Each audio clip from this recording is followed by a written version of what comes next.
9월 6일부터 8일까지 익산 공공영상미디어센터에서 열리는 2023 익산 여성영화제에 앞서 올해도 익산 여성영화제 기획단이 팟캐스트 녹음으로 찾아왔습니다. 2023 익산 여성영화제 올해의 슬로건은 다른 걸 환영해, 달라서 환영해, 다름을 환영해, 다다다인데요. 모두 다른 사람들이 모여 영화를 보고 이야기를 나누면서 서로를 인정하는 익산 여성영화제가 여러분 모두를 환영합니다. 영화제에 대한 자세한 내용은 익산 공공영상미디어센터 홈페이지에 들어오시면 확인하실 수 있습니다. 올해 팟캐스트는 2023 익산 여성영화제 기획단이 세 팀으로 나눠서 이야기를 나눌 텐데요. 지금 이야기를 준비하고 계신 2023 익산 여성영화제 기획단 분들과 간단히 인사하고 이야기를 시작해 보도록 하겠습니다. 안녕하세요. 안녕하세요. 네, 제가 먼저 소개하고 시작하도록 하겠습니다. 네, 저는 오늘 팟캐스트 진행을 맡은 익산 공공영상미디어센터의 강신지입니다. 익산 공공영상미디어센터에 대해 먼저 소개를 하고 시작을 할 텐데요. 익산 공공영상미디어센터는 계층이나 연령 관계없이 시민들이 미디어를 활용해서 자신을 표현하고 소통할 수 있도록 교육이나 지원, 상영 등의 사업을 진행하고 있습니다. 저는 익산 여성영화제 기획단의 올해로 5번째 함께하고 있습니다. 네, 다음으로 이어서 소개 부탁드릴게요. 네, 안녕하세요. 저는 앞서 말씀드린 기관인 익산 공공영상미디어센터에서 근무하고 있고 이번 익산 여성영화제의 기획단에 처음 함께하는 병아리 신입 라보미입니다. 안녕하세요. 저는 젠더폭력 피해자를 지원하고 있으며 성평등 실현을 목적으로 활동하고 있는 익산 여성의 전화 활동가 장성희라고 합니다. 네, 모두 반갑습니다. 네. 반갑습니다. 네, 오늘은 익산 여성영화제 상영작인 정순에 대해서 함께 이야기를 나눠보려고 하는데요. 정지혜 감독의 영화 정순은 중년 여성 정순이 디지털 성범죄 피해자가 되면서 겪는 이야기와 이를 극복해가는 과정을 그린 작품입니다.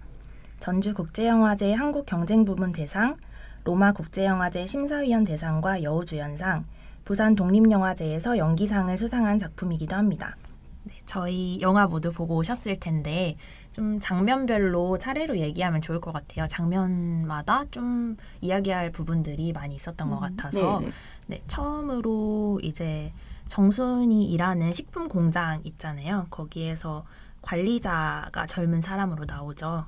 좀 불편하게 느끼셨던 부분들이 많을 것 같은데 어떻게 느끼시면서 보셨는지 얘기해보면 좋을 것 같습니다.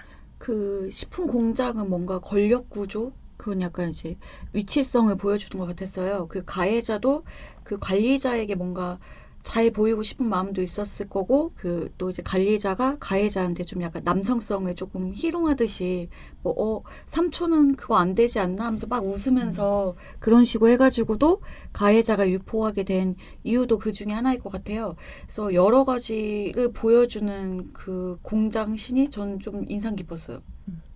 저도 사실은 식품 공장의 현장에 대해서 사실 잘 처음 이 영화를 통해서 접했던 것 같아요. 근데 이 감독님께서 직접 겪었던 것들을 토대로 만들었던 장면들이라고 해서 아직도 이런 상황들이 벌어지고 있구나라는 인식을 하게 됐던 것 같고, 저는 되게 이 식품 공장이 처음부터 끝까지 뭔가 영화의 흐름을 만들어주는 공간이라는 생각도 많이 들었고, 그리고 젊은 사람들한테는 좀 관리자가 친절하게 대하고 계속 채용하면서 이모님들은 자르겠다 이렇게 말하는 좀 차별하는 부분들, 그리고 뭔가 그 관리자 도연이라는 인물이 마음에 드는 사람을 꼬실 때 편한 곳으로 옮겨놓는다는 부분, 그런 장면들, 그리고 작업장에서 관리자가 시키는 대로 안 하는 사람 써주지 않는다라고 소리 지르는 장면들이 많이 나오는데 본인이 원하는 대로 행동하지 못하고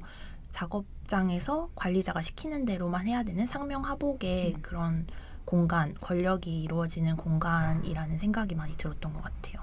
네, 저도 그 도연이라는 인물이 이제 윗분들 오시니까 이제 뭐 청소해라, 뭐 준비해라 하는 장면이 있었는데 그 장면을 보고 이제 권력 구조에 의한 나는 생각이 들었고, 근데 그 관리자분들이 오실 때 막 인사해야 된다. 갑자기 맞아요. 일하다 멈추고 안녕하십니까? 아, 네네. 뭐 이렇게 90도로 네, 인사하라고 90도로 맞아요. 인사하라고 말을 하잖아요. 이 음. 부분도 굉장히 의아했는데 여기에 대해서 반기를 드는 사람이 정순이라는 인물밖에 없었던 것도 좀 인상 깊었던 것 같아요. 맞아. 그리고 또 이제 다음으로 일어나는 일들이 혹시 그 영상을 찍잖아요. 그 남자 영수. 영수였나요? 그 영수가 정순을 촬영하는 장면에 대해서도 좀 기억에 남는 부분들이 있었을까요? 네. 그 정순이는 원래 찍고 싶어 하지 않았는데 이제 영수가 이제 가스라이팅이라면 가스라이팅 같은 이제 행위로 이제 정순이를 촬영하고 네, 그랬던 모습이 생각이 나네요.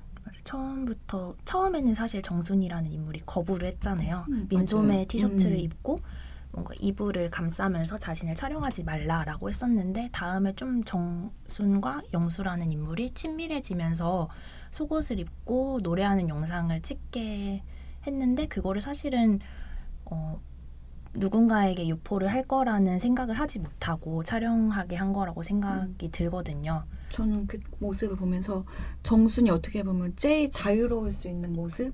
그 모습을 이제 행복한 모습을 남기고 싶어서 영수하고 그렇게 촬영을 한 거였는데 그걸 영수는 이제 다른 방식으로 유포를 하고 그렇게 해서 한 거잖아요. 그래서 그 장면을 찍을 때는 정순의 입장에서는 행복했을 것 같아요. 왜냐면 노래 부르는 모습도 그렇고 그 정말 진짜 행복해서 한 거였는데 이제 의도하고 다르게 그렇게 유포가 돼서 정순이 더 그 배신감이 더 크게 느껴졌을 것 같아요. 저는 그렇게 생각했어요. 그 장면을 보면서 조금 그래서 더 마음이 아팠던 것 같아요. 행복했던 모습이 어떻게 보면 그 영수하고 있는 그 자신의 이 모습이 어떻게 보면 제일 자유롭고 이 즐겁게 내가 이 나이를 먹었지만 왜 앞에 그 얘기할 때 딸이 곧 결혼한다고 내가 이 나이 먹고 이제 딸이 결혼하는데 이렇게 하면 안 되는데 하지만 그래도 너무 행복한 거잖아요. 그런 모습을 남긴 건데 그래서 그런 정순의 마음이 뭔가 더 느껴져가지고 그 영상이 유포됐을 때 정순이 느끼는 감정이 모르겠어요. 더 감정이입이 돼서 더 힘들었던 것 같아요. 그 장면 때문에도 더. 맞아요. 그리고 나서 이제 유포가 되고 나서 어떻게 보면 식품 공장에서 정순만 빼고 수군거리는 모습들이 또 맞아요. 연출이 되잖아요. 그러니까 정순은 그게 유포된지 모르는데 뒤에서 사람들은 정순의 영상을 보고 제일 마지막에 알게 되는 인물이 정순이었던 것 같아요. 그리고 나서 이제 파출소에서의 장면도 되게 저는 불편하게 느껴졌던 장면들이 많았는데 처음에는 이제 정순이 직접 가지 못하고 딸이 신고를 대신 해주잖아요. 그래서 이제 관련해서 이야기를 진술을 하는데 피해자의 진술을 들어야 빠르게 진행이 가능하다. 피해자를 동행해야 된다라는 말을 경찰서에서 해요. 그리고 이걸 파악을 경찰이 아니라 딸이 직접 파악을 해서 캡처해서 보내라. 이런 방식으로 피해자가 그 아픔에 대해서 다시 상기하게 되는 부분들, 그게 2차 가해가 되는 부분들이라고 저는 생각이 들었거든요. 이 장면에 대해서도 좀 생각이 많으셨을 것 같아요. 저는 그 경찰이 거기서 그 딸한테 그거잖아요. 어디에 더 올라가 있는지 캡처해서 보내라. 카톡방이 뭐 카톡방이든 어디든 그러면 그 영상을 다 찾기 위해서 딸은 그 영상을 다 봐야 한다는 거잖아. 근데 만약에 딸이 안 가고 피해자가 갔으면 피해자가 그걸 다 해야 한다는 건데 그건 너무 가혹하지 않나. 그래서 그 장면에서 솔직히 좀 화가 났어요. 그 방식이. 만약에 저는 아직 경찰이 그런 방식으로 지금도 뭐 조사를 한다면 그거는 좀 말이 안 된다고 생각돼요. 그리고 사실 피해자는 이 딸이 신고할 때 그 신고를 하면서 그거에 대해서 생각할 수 있는 여력이 아예 없었다고 생각이 드는 게 그 집에서도 뭐 장식장이라고 해야 되나요? 이런 거울로 비춰지는 부분들을 수건이나 이런 것들로 다 가려놓거든요. 그렇게 본인의 모습을 보는 것조차 힘들어하는 상황에서 이런 본인의 영상을 찾아서 유포한 데가 어딘지를 자꾸 찾아야 하는 환경이 너무 마음이 아프다는 생각이 들었던 것 같아요. 그리고 또 한 장면 중에 하나가 관리자한테 가해자 영수가 와서 사과를 하는 장면, 이 장면도 좀 인상 깊었을 것 같은데 집에 직접 찾아오잖아요. 찾아와서 사과를 하는데 저는 그게 진심이라고 느껴지지는 않았어요. 핑계만 대고 네. 뭔가 본인이 빨간 줄이 그어졌을 때 생계 연명이 어렵다, 직장을 잃게 될 것이다, 이런 이야기를 하면서 좀 용서해 달라는 식으로 말을 하는데 거기에서 느꼈을 정순의 심정? 그런 것들도 무너질 것 같아요. 네.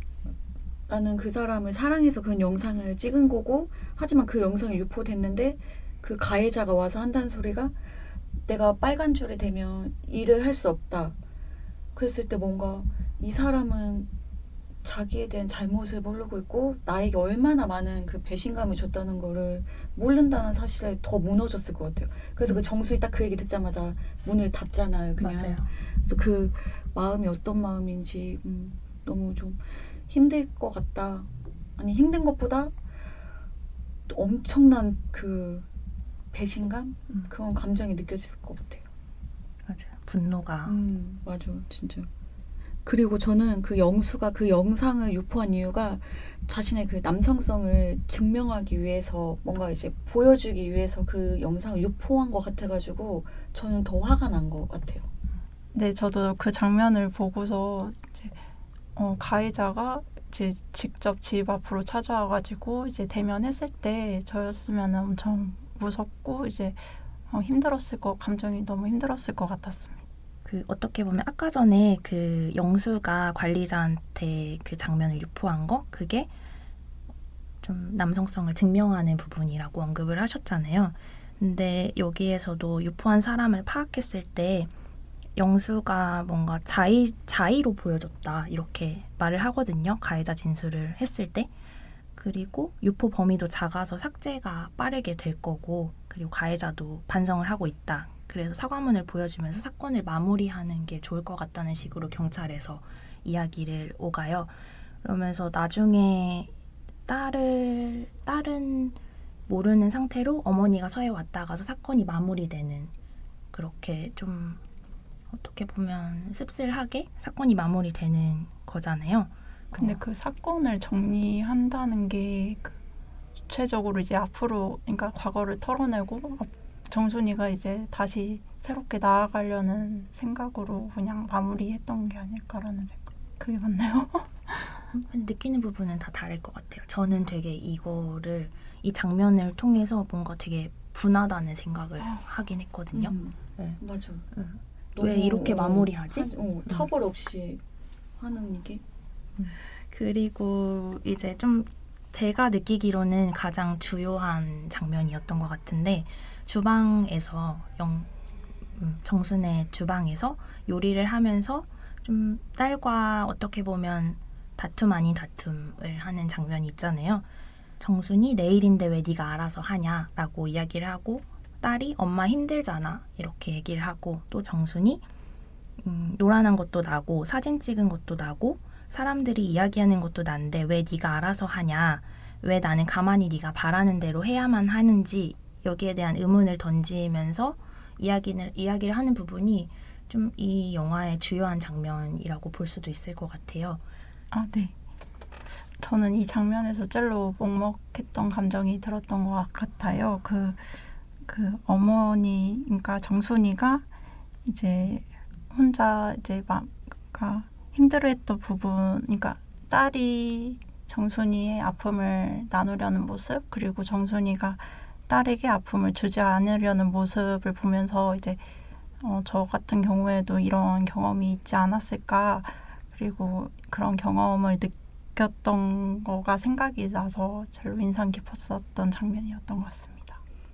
저도 그 장면을 보면서 그 엄마로서 딸에게 조금 더 그 힘든 걸 주고 싶지 않은 그 모습이 느껴져서 뭔가 우리네 엄마 같은 그 정순을 보면서 느껴가지고 너무 마음이 아팠어요. 근데 또 딸 입장에서는 엄마가 힘든 게 싫으니까 차라리 내가 더 힘들고 말지 이런 감정도 또 느껴지고 해서 그 이제 엄마하고 딸이 서로를 너무 배려하는 그 감정을 배려한다?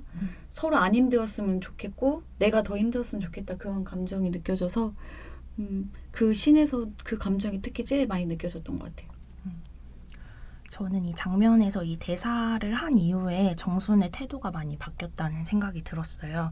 처음에는 뭔가 영수의 집에 왔다 갈 때도 계속 남의 시선을 의식하는 모습이 많이 보여졌거든요. 본인의 옷으로 얼굴을 가린다든지 아니면 다른 사람의 시선을 신경 써서 하는 행위들이 많이 보였는데 이렇게 말을 한 이후에 주체적으로 살아가려는 그런 모습을 드러냈다고 저는 생각이 돼서 네가 왜 내 일을 알아서 하냐 이렇게 말을 하면서 좀 정순도 깨달은 부분들이 많았다는 생각이 들어요.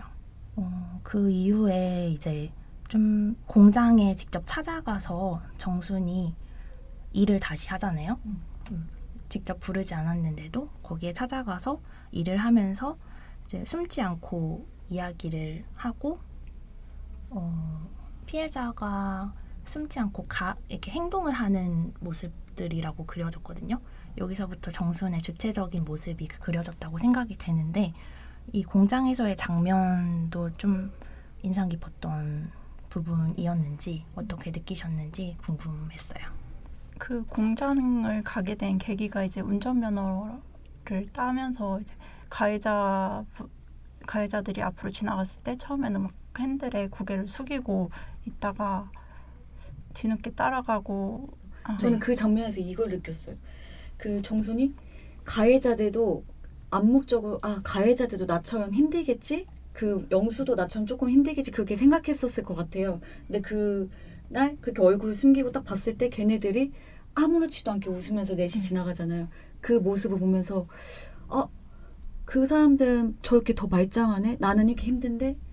나는 왜 숨어야지? 이런 게 더 그 감정이 뭔가 그때 더 나왔지 않았을까? 그래서 그 공장도 다시 나가지 않았을까? 너네 아무렇지 않아? 그럼 나도 보여주겠다. 이런 그런 마음이 아니었을까? 한편으로 그 생각도 조금 들었어요. 그 장면 보고는 저는. 네, 저도 같이 느꼈던 것 같습니다. 네. 사실 그 운전면허를 따는 모습이 그냥 주체적으로 자신 내면에서 스스로를 해결하려고 하는 모습이었을 수도 있겠다는 생각이 드는데 맞아. 방금 말씀하신 걸 들어보니까 그렇게 본인의 내면을 치료를 하기 위해서는 겉으로 뭔가 외부의 상황들도 어느 정도는 풀어줘야 해결될 수 있는 거 아닌가라는 생각이 방금 들었던 것 같아요. 공장에서 일하다가 그 다음에 이제 왜 정순이가 거기에서 갑자기 노래를 불렀는지 감독님이 오시면 여쭤보려고 했는데 혹시 느낀 게 있으신지? 저는 그걸 느낀 것 같아요. 그 영상을 촬영했을 때 나는 자의적으로 내가 원해서 한 거였고 지금도 난 내가 하고 싶은 걸 하겠다. 하지만 그거를 그러니까 어떻게 반대로 보면 촬영도 나는 동의를 할 수 있어. 하지만 유포를 동의하진 않았다. 그런 걸 좀 보여주지 않았을까 이면으로? 약간 그런 생각도 했는데 감독님에게 물어보는 게 제일 좋을 것 같아요. 저도 약간 그거 궁금했거든요. 그게 뭘 의미하는 건가? 저도 직접 춤을 추면서 노래하는 모습을 보고 전에는 그냥 수치심 정도로만 느꼈다면 이제는 숨지 않고 주체적으로 삶을 개척해 나가겠다? 그런 느낌으로 그 장면을 봤거든요. 혹시 더 이야기하고 싶은 부분들이 있을까요? 전 또 그게 궁금한 게 이제 그 영수가 그 단칸빵? 달빵? 그런 얻어서 사는데 거기 앞에 노숙자분이 계세요. 근데 그 정순이가 노숙자분에게 이제 옷을 이렇게 주는 장면이 있는데 혹시 그 장면은 왜 넣으셨는지도 저는 궁금하더라고요. 저도 근데 그건 의아했어요. 무슨 의미가 있으실 것 같은데. 저는 계속 그 앞에 계시길래 뭔가 관계가 있는 흐름상 뭔가 의도를 넣은 부분인가라는 저도 의구심은 들었는데 그게 무슨 의도를 가지고 그 장면을 만들었을까라는 거에 대한 답은 아직 못 내린 것 같아요. 이제 영화의 장면들에 대해서 순서대로 얘기를 하면서 좀 영화에서 느꼈던 부분들 그리고 이야기하려던 부분들에 대해서 많이 이야기를 나눈 것 같은데 혹시 이제 앞서 라보미 선생님께서는 그 감독님께 물어보고 싶은 것들을 간략하게 말씀을 해주셨는데 그거 외에도 또 여쭤보고 싶은 부분들이 있는지 한번 이야기를 나누면 좋을 것 같습니다. 그 정순이가 부른 노래 있잖아요. 그저 지나가 모두 지나가 이 가사가 있는데 이게 실제로 있는 그러니까 기존에 있던 음악인지 아니면 감독님께서 이제 제작을 하셔가지고 만든 것인지도 또 물어보고 싶었고 다양한 내용에 대해서 이번 익산 영화제에서도 더 많이 이야기 나눠보고 싶습니다. 저도 그 마지막 장면에서 그 정순이 공장에 찾아가서 그 노래를 부른 이유가 제가 생각한 그런 거 같은 건지 감독님 의견을 듣고 싶습니다. 네, 저도 마찬가지인데요. 그 노래에 대한 부분, 그리고 춤을 추는 부분, 그 부분에 대한 궁금증이 있었고, 그리고 방금 말 나눴던 것처럼 그 노숙자분의 인물에 대한 설정, 그리고 주체성을 가져나가는 부분을 어떻게 보면 운전면허를 따는 것으로 좀 구체화시킨 것도 있는 것 같은데, 이 운전면허라는 걸로 보여준 이유? 그런 것도 좀 궁금했던 것 같아요. 네, 오늘 이야기를 함께 나눈 익산 여성의 전화 선생님께서 모더레이터를 맡으셨는데 영화 정순에 대한 추천의 말 한마디 해주시면 감사하겠습니다. 저는 그 디지털 성범죄 피해자라고 하면서 피해자로 정순을 보는 것보다 그 주체적인 정순이 주체적인 여성으로서 그 자신의 피해 사실을 어떻게 이겨낼 건지 그 모습을 다른 많은 분들이 같이 보시면서 응원해 주셨으면 해서 추천하게 되었습니다. 네, 지금까지 2023 익산 여성영화제 상영작인 정순에 대해서 간략한 부분을 이야기 나눠봤는데요. 함께 이야기를 나누면서 생각의 깊이가 달라질 수 있었던 시간이었던 것 같습니다. 이번 영화제에서 더 많은 관객분들과 그리고 감독님과 함께 이야기 나누면서 어떤 이야기를 함께 나눌지 벌써 기대가 됩니다. 네, 바쁘신 와중에 오늘 함께 해주신 기획단 분들께 감사드리고 지금 팟캐스트를 듣고 있는 청취자 여러분들도 9월 6일부터 8일까지 전작품 감독 초청 무료 상영으로 진행되는 2023 익산 여성영화제에 다다다 함께 할 수 있기를 바랄게요. 그럼 모두 익산 여성영화제에서 만나요. 안녕.